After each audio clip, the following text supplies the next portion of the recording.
Good afternoon, and welcome to the APCUG iLink. I'm Huey Poplock. I'm going to be moderating this afternoon. This is more of a demo than it is training. However, you're going to learn a little bit about what iLink can do and what we can do with it for webinars and meetings. I am recording this not using the iLink recording system, but I'm trying to do something a little bit different. I hope I do get a recording, and I'll know that as soon as this is over and I check it out. This afternoon I'm going to cover several items. Some of them I've not really tested a lot, but they are features of iLink, so bear with me if they don't work. And I will explain to you if they don't. At this point, just to let you know, everyone is muted and is going to remain so. If you need to ask me something, if you would type it down in the bottom left-hand corner in the chat box, and be sure to hit the little arrow next to it. It will show up and I'll be able to see it. If I don't see it within a minute or so, raise your hand and I will demonstrate how to do that in just a moment. So let's go continue here. Okay, here are some of the features of the APCUG iLink, and I am going to demonstrate most of these, or talk about them at least. We can share our screen. We can present using PowerPoint. We can use a whiteboard. There's a browser built into iLink that's called WebSync, and that allows us to get to the internet and excuse me for 1 minute. Pardon me. Anyway, it's a browser that allows me to, or the speaker, to go to a website and all of you to go with him. We can demonstrate, we can show videos, we can do some status and some polling, and we can also, I put video in there twice, sorry about that. I was supposed to delete those from the last slide. And then there's chat, public and private, and then some feedback. And what I'd like to do is start with the feedback, and I'm going to try to open this, and I think it will open everybody's. Expand for all. Would you click on either yes, no, that you can hear me?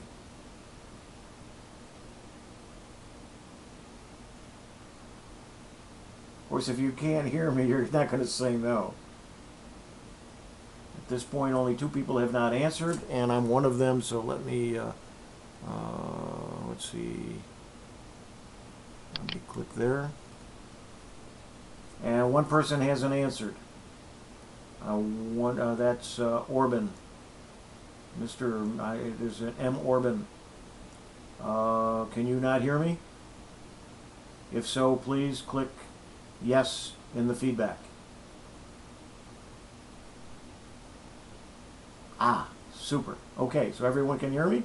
I think I can, let me see here, menu.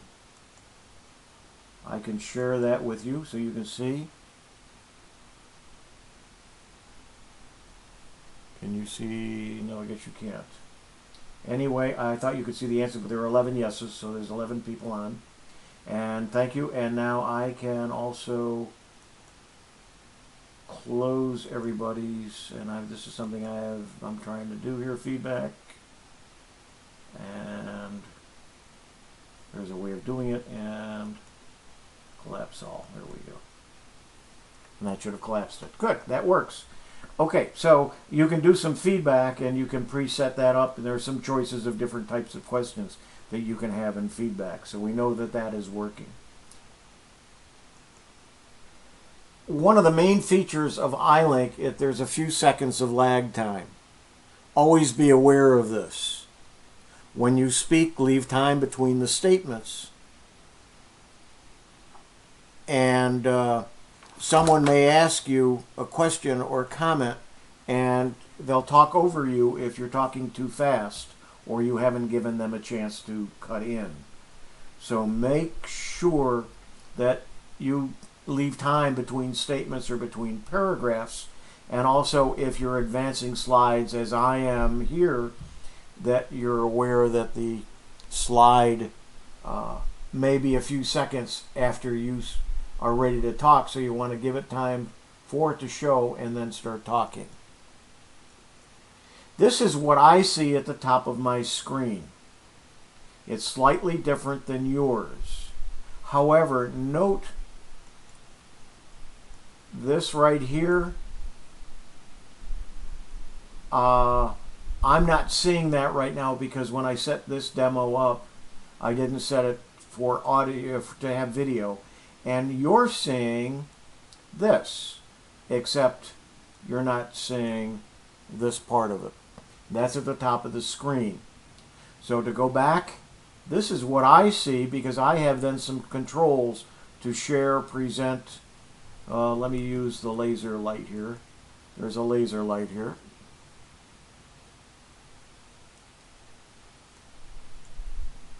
And it's not, doesn't look like it's working on my screen. Nope, it's not working. Okay. There's a share area. There's a present area. A whiteboard area. I'm sorry, a button. And a web sync button. And I can press any of those to set one of those up or start using one of those. I've preset each of those, and so you may see some tabs along the top. It'll be other than content. It'll be showing something else on yours, and you'll see several of them. Right now they're grayed out until I start clicking on them. Again, this is what you see. Now this item right here is the hand, and if you click the hand, you have some choices. And if you would just click it once, there's a down arrow with the choices. If you just click the hand, it should put your hand up. If each of you would do that now just to test it.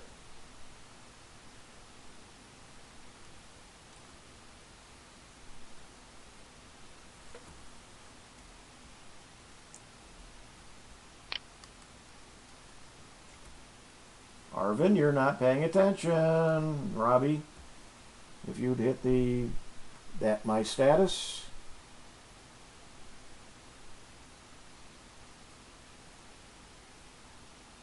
And DJ, if you would as well.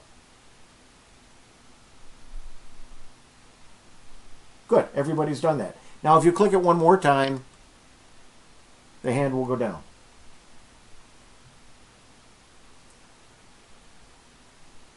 So just like in a classroom, a little more organized because there's not a lot of noise and you can't be jumping up and down and yelling, me, me, me, me, but you can call my attention. You'll also see that there's some other choices of thumbs up, thumbs down, that sort of thing that you can do with that. Now I'm going to show you, there are several tabs at the top. You'll notice I have a part 1 demo, a part 2 demo, and a demo part 1, part 2 demo, and part 3 demo. I set up 3 different slideshows so I could smoothly maneuver from one bit of information to another. So I'm going to go to part 2. Notice it did a nice smooth switch, and if I go to part 3, it does it again. And I should be at the first slide, and I'm not on that one, so we'll go back to that. So that's part 3, part 2, and part 1. So by having multiple slideshows, we're able to go from one to the other nice and smoothly, as opposed to having one large slideshow where you're zipping back and forth between slides. Part 2, I believe, is just the second, and I put one slide on here. When you share your desktop, and I'm not going to try that now, I may if we have some time at the end. There's a couple of things that you have to remember when you share your desktop. One is the resolution. The higher the resolution, the longer it's going to take to refresh on other people's screens. So it's best unless you're doing a straight PowerPoint, to change the resolution of your screen to something less than 1900 by 1200, 800 by 600, or 1024 by 768 is probably the best to do. You can share a region, you can share the whole desktop, you can share a region, or simply an application. Now, on my main computer, I have multiple monitors. One nice thing about iLink that it realizes that, and it allows me, when I say I want to show my desktop, it says, which monitor do you want to share? Monitor 1, monitor 2, monitor 3, and as I recall, it may even say all 3 monitors. And I can, again, pick out a region or pick out an application. So the application must be running before when you do that, because then you choose the application that you wish. No questions so far, so let's go to demo 3, which is the third one, and go to the next slide. Okay, microphone levels are a problem. If you'll notice, and I probably should have been watching this a little more carefully, I'll move the mic up a little bit more, but at the top where the microphone is, when you speak, and then below it where the speaker is, where audio, let me go back to, in case you aren't seeing where I'm talking about, where I'm talking about is right in here, this area, and I'll point to it here.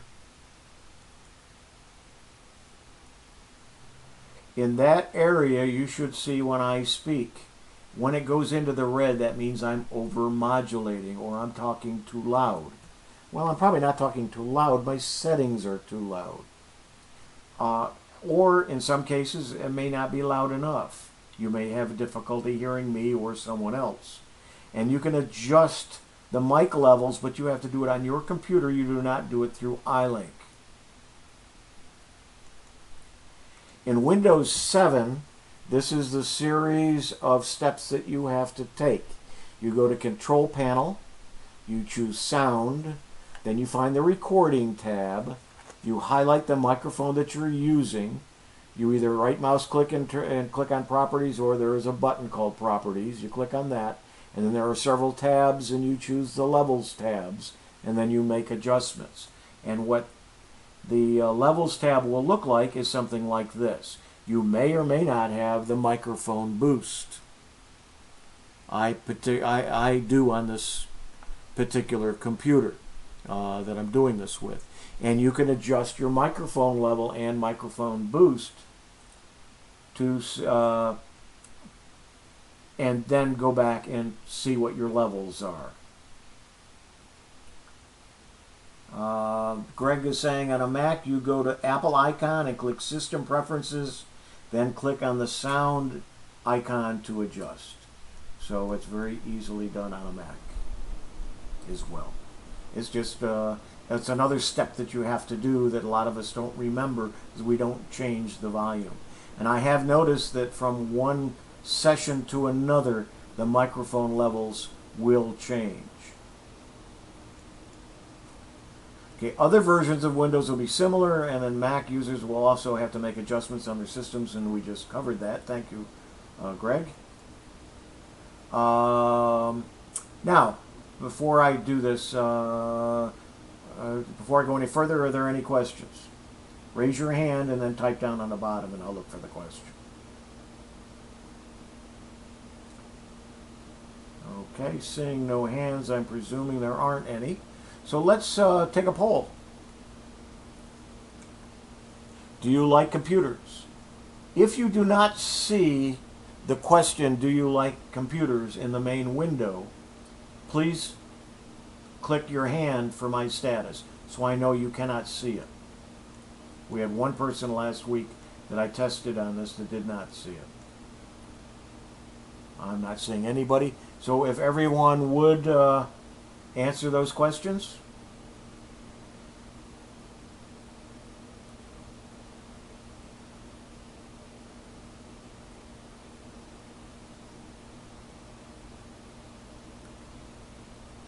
I'm not sure if everybody has, because I don't see the number of people. Okay, nope. Oh, thank you, Robbie. And Arvin with the smiley face. Thanks. So you're getting to play with the chat box. That's good. And now I can share the results.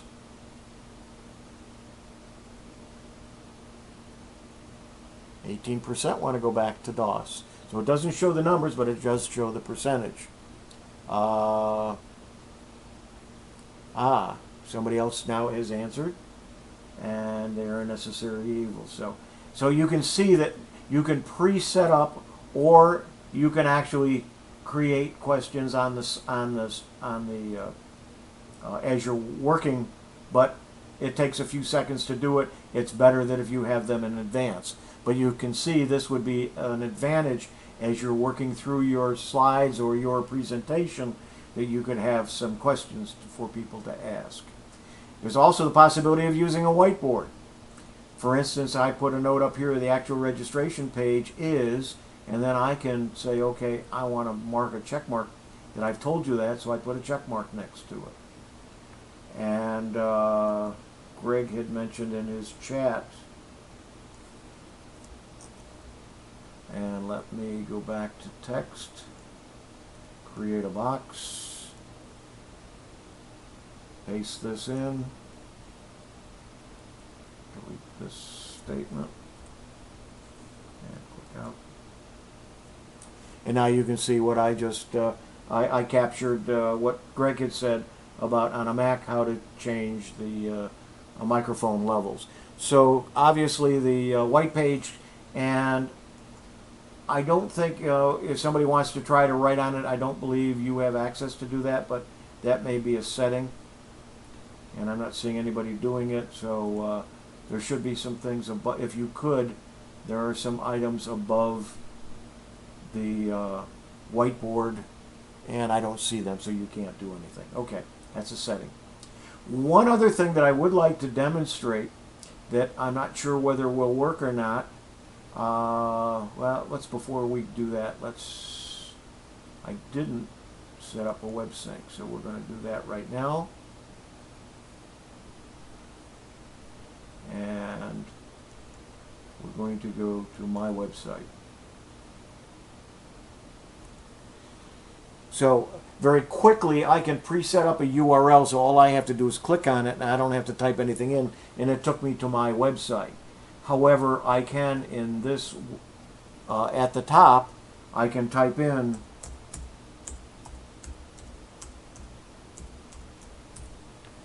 and I guess you don't see that when I type in the URL in the URL. You can see it just changed and it just went to the APCUG website.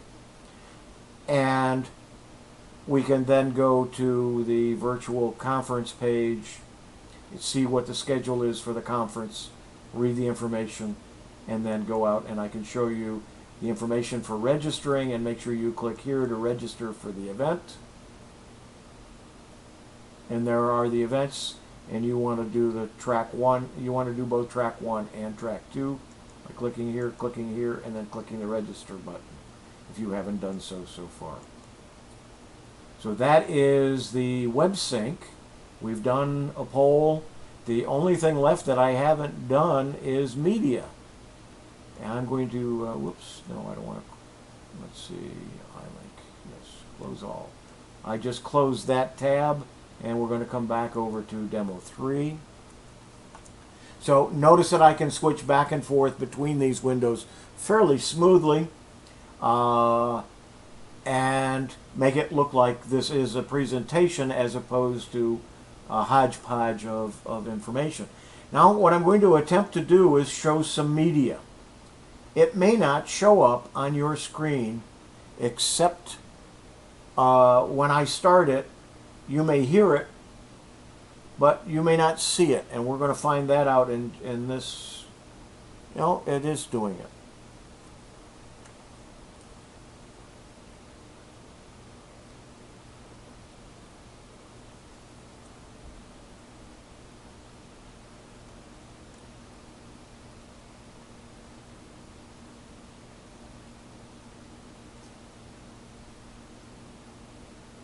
I'm presuming you can see this and hear it. Arvin, thank you. You did say that.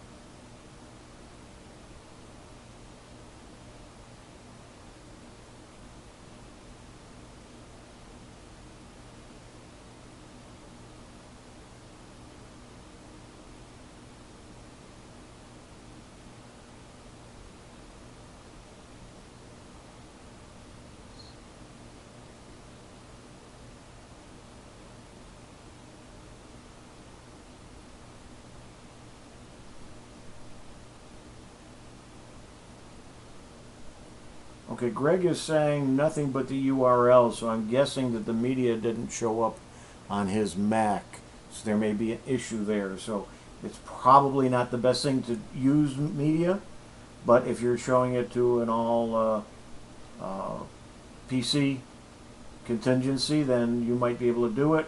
Or, let's see, I want to go back to, or you can go to contact me and we can play with it. Greg, maybe you and I sometime can try to see how to do it. Arvin wants to know, how did Francis get his picture to show? If you go into your settings, because you have logged into the system, you can actually post your picture. Francis has been an assistant, and he may be assigned an assistant on here. I'm not sure. Actually, I had shut it off so nobody's. I thought I had shut it off so nobody's picture would show. So I'm not sure. I totally can't. Okay, Francis says he is not an assistant. Okay, Francis also said others had the same problem with media and Macs. In my Mac, I had to run a Windows PC in parallels to see the streaming video. Yeah, you can shut off Francis' picture. If you go to his picture in the right-hand corner, you can just click on, there's kind of a box next to the mic. Well, you don't have the microphone. Let me see if I can do it on this.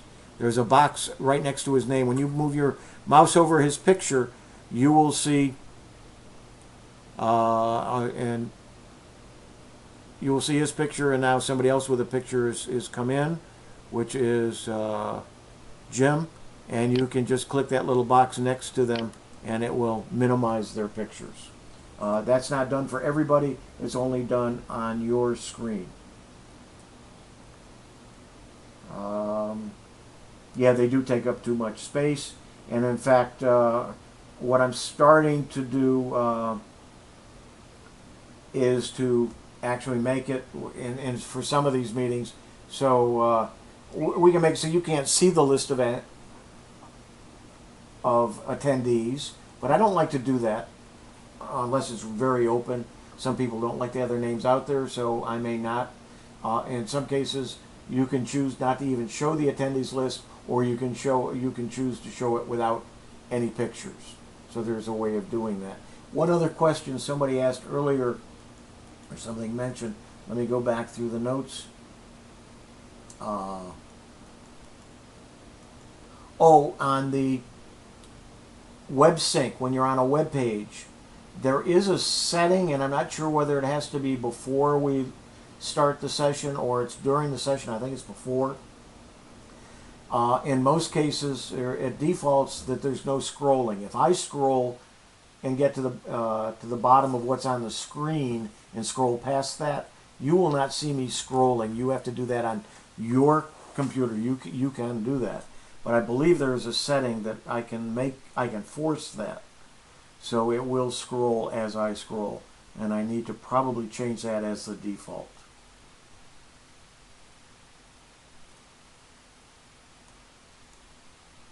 Okay, let's try again, he says. Okay, let's go to web sync and let's go to my page, because that I know is long enough.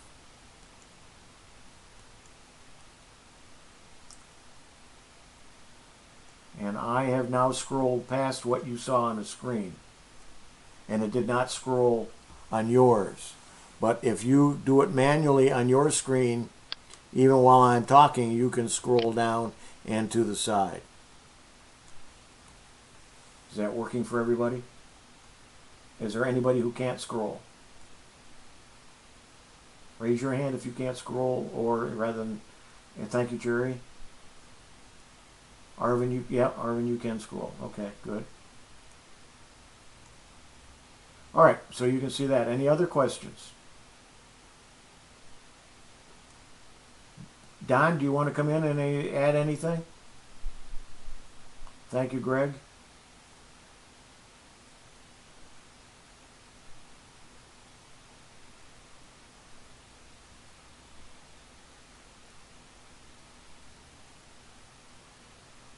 Thank you, and as I said, I think I have a recording of this.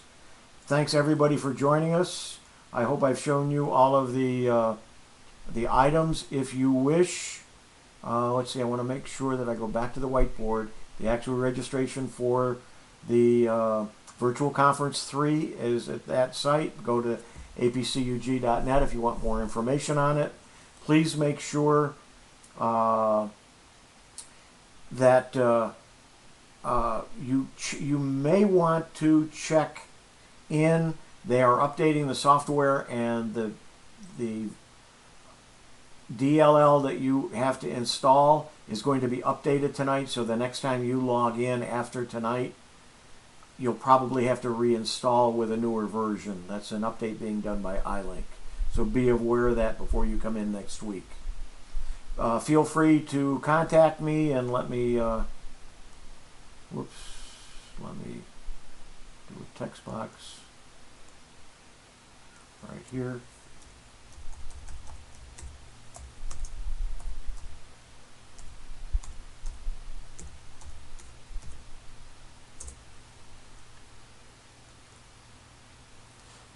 Contact me at that address,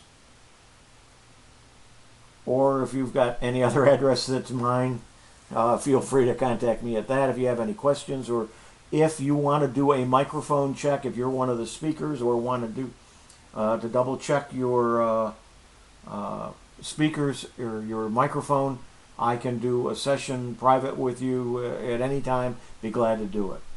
Thank you everybody for joining us, and I am going to end the recording, and